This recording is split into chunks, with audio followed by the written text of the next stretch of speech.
Joining us now, Congressman-elect. I like saying that. Don't you like saying that, Mike?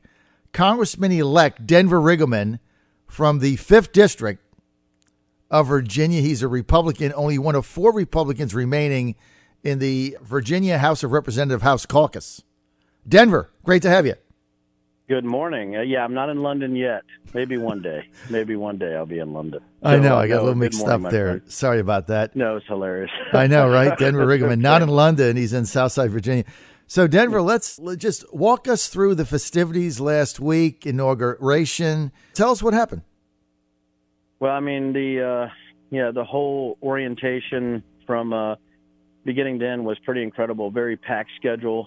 Stayed at a hotel, Capitol Police everywhere, because all the new Republican and Democrat congressmen and congresswomen-elect, gathered at one hotel.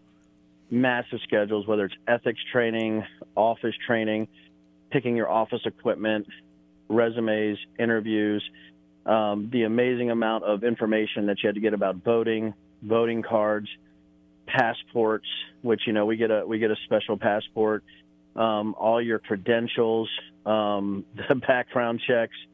It's just an amazing amount of work. I wish I could, the orientation alone, talking about 3 or 4 hour blocks of orientation, meeting everybody you could imagine, and even and bipartisan mixers, right, where Republicans and Democrats got together, for drinks or whatnot. So it was really an eye opener, and so many new people. But I'll tell you this, John, we were sitting in the actual in the congressional area there, and there's just about over 30 of us new Republicans, right? And we look over to the left, and the whole side of the building is just Democrats and their staffers, and it's pretty incredible, when you look what happened with our delegation, and you look over to the other side, how many there are, and we looked at each other and said, this is going to be, I don't know if it's going to be fun, but it's definitely going to be exciting over the next 2 years with us being in the minority based on how many are on the other side right now. And so when you look down the other side, you're talking about the new members, right? Yes, the new members. Yeah, right. And so many new members on the Democratic side and so many new staffs. And there's such a huge turnover, too, because, we're going from the majority to the minority, but even the administrative staff who covers all the organizational things that we have to do once we're there for the week, they're also transitioning. So there's so much confusion. It's been, 8 years since there's a minority-majority shift, and there's so much confusion up there as the Democrats take control of all the organizational committees. And I'm not just talking about, committees like, finance, or I'm not talking about approach or stuff like that. I'm talking about like the organizational administrative stuff that you go through every day. That's also ruled by the majority. I don't know if people knew that. So if you go in process, Democrats are the office side of it instead of Republicans now. So all of that changes. And it's an eye-opener when you see how much, politics and how much winning the majority of the minority actually comes into what happens on the Hill. When we used to get Dave Brett on our show when he was in Congress, he used to tell us every Monday, Denver, he used to tell us that it's the House committee chairmen that basically run the government. And we'd be like, explain what that means. And he'd go through the sausage-making procedure, and it'd be like, if you don't get the House committee chairperson behind what you're trying to do, it just doesn't get done. I mean, it just dies, and they have all the power. So, now the Democrats are going to have that. They're going to have to govern. We'll see what happens. But already we're showing signs that is not going to happen. Subpoenas, investigations, impeachment, and God knows what else they're going to do. Hopefully you guys can work together on things like infrastructure, on things like prison reform, on things like prescription drugs, and really get something done, right? Right. And there are some things we can work across the aisle with. And, the Virginia delegation is, you said something pretty interesting, is pretty small. There's only 4 of us. And, it's pretty interesting. I've been sitting with Morgan, and Ben and Rob at these conference meetings, the organizational conference meetings, and, getting to know each other, right, John? And it's sort of weird. We're looking around, and I look over at Rob, and I'm like, hey, we're pretty small. He goes, yeah, it's a little bit odd to only have 4 Republican, congressmen sitting here from the great Commonwealth of Virginia. And it's really true, John, is that we are really small. And we have to do something over the next 2 years to change that for sure. Well, there's 2 seats that I think the Republicans have a chance to win back, certainly the 7th District. But Abigail Spanberger, I'm sure you had a chance to meet her. She's a very good candidate. She will most likely is savvy enough to govern towards the middle. She's going to be tough to beat, and so will Elaine Luria in the 2nd District. Both of these seats, the Republicans really had self-inflicted wounds, should have won. But, you know, Denver, now that you're an incumbent, you're going to find out it's very difficult to beat an incumbent these days. They raise a lot of money. They get a lot of backing. But, yeah, you went from 7 out of 11 House members down to 4 out of 11 House members. So not a good sign. Right. And, well, you know, and both the senators are Democrat also. So out of our 13, you know, representatives on both sides, you know, in Senate and the House side, you know, there's 4. And we were laughing. And just a fun fact, a little fun fact, I'm the last native-born Virginian on Republican or Democratic side of the aisle in Virginia that actually represent Virginia. And it's a little odd, you know, and, you know, because it's really bizarre to me that out of our 13 representatives, I'm the only one who was born and raised in Virginia. And, you know, I think it's a different world we're living in. Well, yes, no question. It's a sad state of affairs for the Republican Party of Virginia, but you are the one bright spot. That's why we love having you on every week, because there is hope. You are the one bright spot. You know, otherwise, debacle. I'm fortunate to be in the 5th District, John. You know that. Well, still, that district has gone the other way. It went the other way in, 2008, so it can happen. Meantime, Virginia House Speaker Kirk Cox congratulating Ronnie Campbell on becoming the Republican nominee in the 24th House District. That is the seat of Ben Klein that went to Congress. So we want to congratulate Ronnie Campbell on his firehouse victory on Saturday.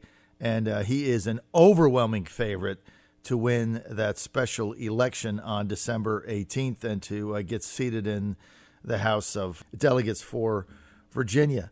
What do you do, Denver, in this period of lame duckness, right? So you got elected. You're in a lame duck situation. You're not sworn in until January, so you're not officially a member.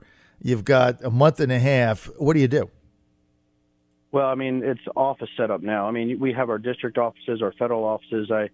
I'm leaving for D.C. as soon as I'm off this call to do my last interviews for Chief of Staff. You know, we have, 18 full-time staff, 4 part-time staff, getting your computer system set up, getting all the inventory transitioned over. It is a monumental task.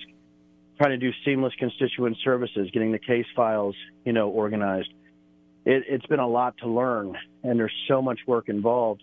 And I think what you don't know, like I did when you go in there, it is, you know, you're the CEO of your own office. You control all of your own organizational manuals, all your own, for instance, you know, sexual harassment, ethics training, all the OSHA, all that stuff. I didn't know if people know this. You're the CEO of your own office. There's nobody who does that. You're responsible for all those manuals and every single employee in the office. So not only, thank goodness, I've run companies before, because organizationally, I think our team's probably ahead of a lot of the other teams up there, because you walk in and your eyes are wide looking around. But there's so much work organizationally just to get started. And just the sheer amount of resumes, we've lost, almost 40 seats in Congress. So now you're talking, thousands of people, whether specifically or second order, are unemployed. Very competent, incredible people. So now you got to wade through resumes and try to find out who you want in your office. And you definitely have the pick of the litter, but you're also incredibly sad that so many people lost their jobs on the Republican side. So it is just a monumental task, John, but I'm also so excited to do it. And I have such a great team that it's been not seamless, because nothing's seamless on transition to Congress, but it has been, I think, a little bit better and a little bit more organized than others, just based on the experience that we have. We're with Denver Riggleman. Denver is the congressman-elect from the 5th District of Virginia, the one bright spot for Republicans, of course, along with Ben Klein in the midterms, getting elected to their respective seats. And Denver Riggleman, a new kind of a Republican, wants to work across the aisle, wants to get things done. Many of the Democrats that voted for him calling themselves Denvercrats, which I think is such a cool term, hashtag Denvercrats. And so we've got a little bit of a different opportunity with Denver, because I don't think that he's going to toe the line on everything. He's going to make independent decisions, and I think that's some of his appeal.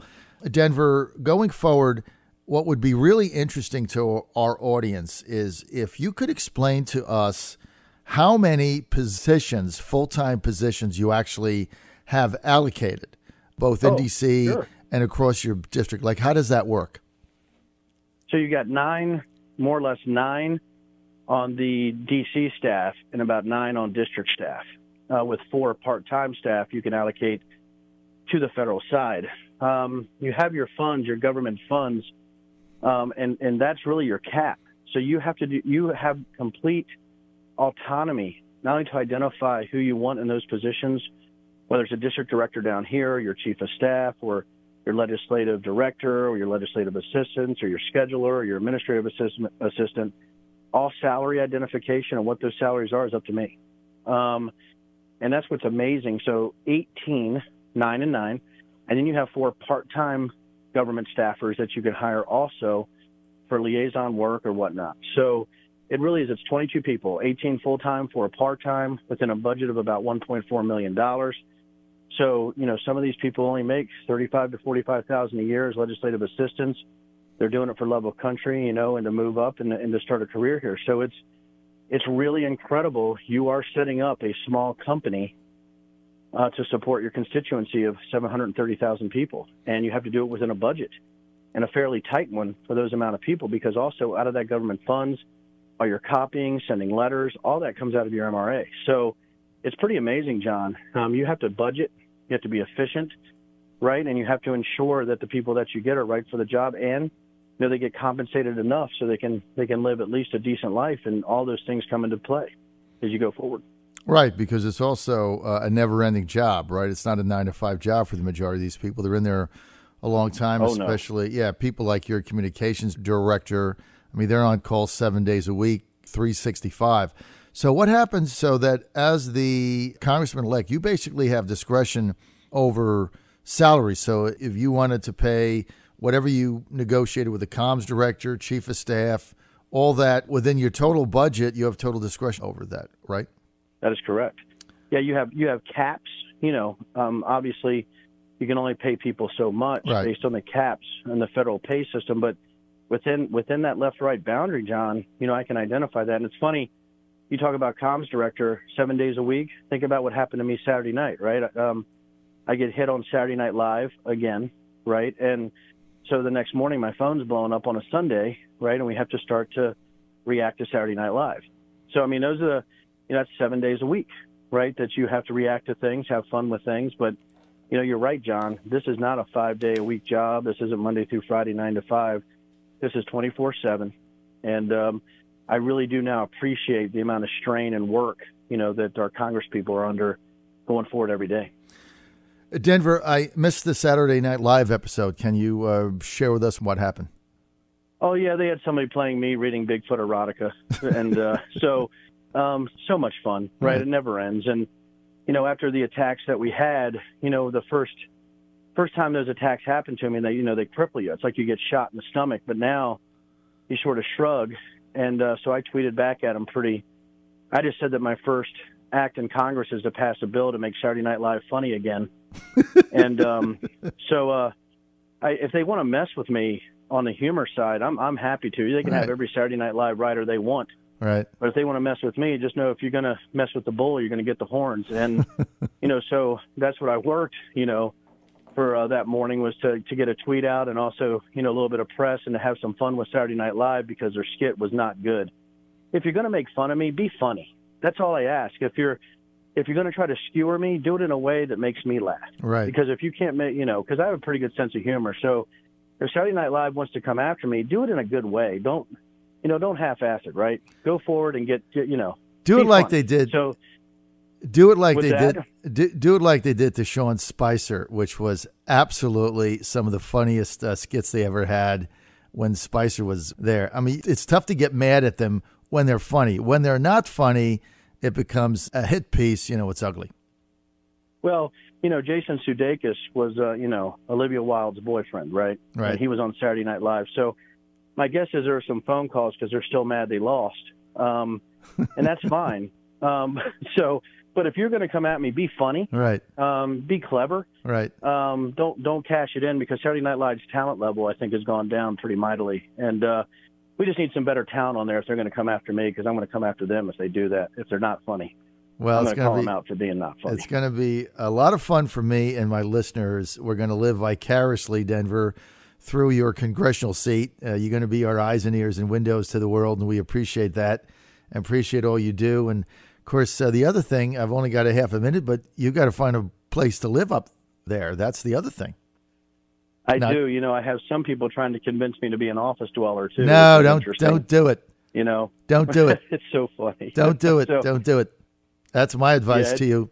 I tell you what, absolutely don't do it. I've got, we have a media company. We have a very strict budget. We have a very nice place that I live at in Eastern Market, very affordable. But I would definitely not live in the office. You got to get out of there, man. You just got to get out.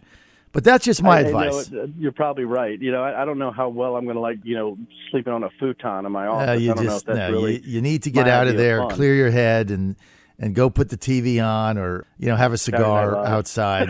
You got to get the hell out of there, man.